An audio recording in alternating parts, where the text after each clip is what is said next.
बिस्मिल्लाहिर्रहमानिर्रहीम अस्सलाम वालेकुम। Welcome to W study tube. आज का हमारा टॉपिक है होम्योस्टेसिस, जो कि चैप्टर नंबर 11 है क्लास 10th का।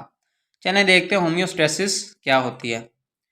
Homeostasis may be defined as the maintenance of internal condition of body at equilibrium despite changes in the external environment.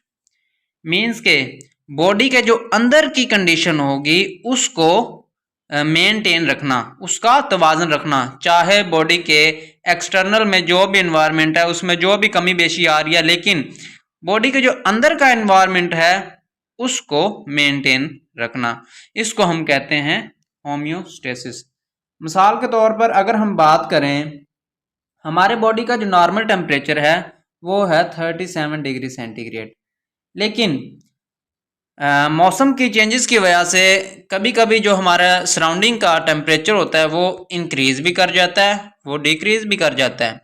लेकिन हमारी जो बॉडी है उसको ये उसके फंक्शंस में ये होता है कि वो उसके जो टेम्परेचर को 37 डिग्री सेंटीग्रेड तक ही मेंटेन रखे। अगर इससे टेम्परेचर इंक्रीज़ या डिक्रीज़ होगा तो वो फिर डिफ़िकल्टीज काज हो सकती हैं किसी भी पर्सन के लिए। इसलिए हमारी जो बॉडी का टेम्परेचर है वो 37 डिग्री सेंटीग्रेड है। ये हमारी बॉडी का ऑप्टिमम टेम्परेचर है जहाँ पे हमारी बॉडी अच्छे से काम करती है।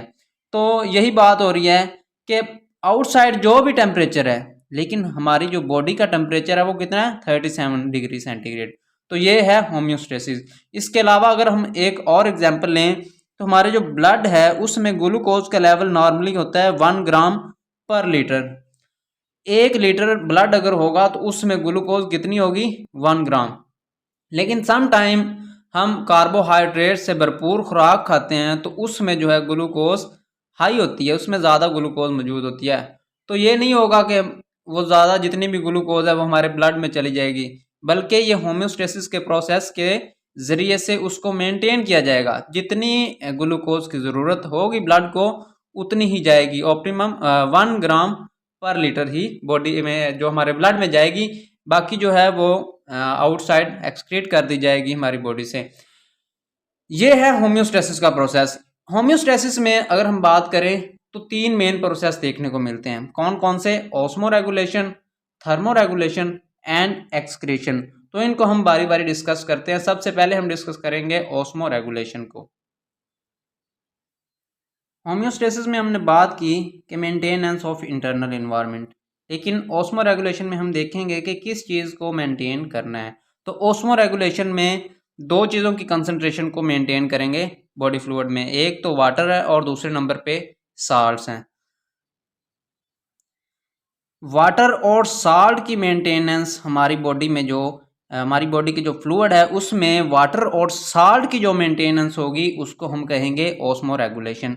हम जानते हैं कि हमारी बॉडी में जो साल्ट्स और वाटर मौजूद हैं ये 2 मेन प्रोसेसेस को कंट्रोल करते हैं। एक तो है प्रोसेस जो डिफ्यूजन का और दूसरे नंबर पे है ऑस्मोसिस का।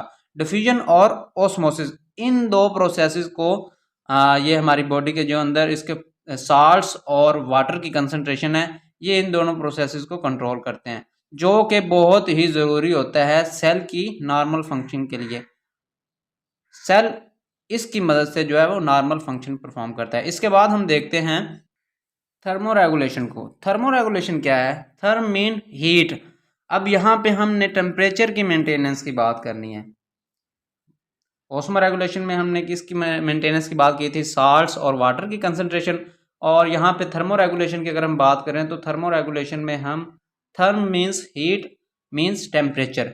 टेम्परेचर की जो मेंटेनेंस है, इंटरनल बॉडी टेम्परेचर की मेंटेनेंस, उसकी बात करेंगे, उसको हम कहते हैं थर्मो रेगुलेशन। हमारी जो बॉडी के अंदर एंजाइम्स है ना वो अपने एक ऑप्टिमम टेम्परेचर पे बेस्ट वर्क करते हैं। अगर उनका टेम्परेचर इंक्रीज या डिक्रीज कर दिया जाए हमारी बॉडी का टेम्परेचर तो वो अपना नॉर्मल फंक्शन परफॉर्म करने से कासिर होते हैं, मतलब कि वो अपना नॉर्मल फंक्शन फिर परफॉर्म नहीं कर सकते। तो इसके लिए थर्मो रेगुलेशन का प्रोसेस हमारी बॉडी में होना बहुत ज़रूरी है। सबसे लास्ट पे है एक्सक्रीशन। अब हम बात कर रहे हैं एक्सक्रीशन की। एक्सक्रीशन में हम क्या बताएंगे? एक्सक्रीशन में हम बताएंगे कि किस तरह से हमारी बॉडी में मेटाबॉलिक वेस्ट जो है उसको एक्सक्रीट करके हमारे जो बॉडी में वेस्ट होते हैं उनको रिमूव किया जाता है, उनको एलिमिनेट किया जाता है ताकि इंटरनल जो कंडीशन है उसको इक्विलिब्रियम पे रखा जा सके, उसका तवाज़ुन रखा जा सके। वेस्ट मटेरियल कौन से होंगे?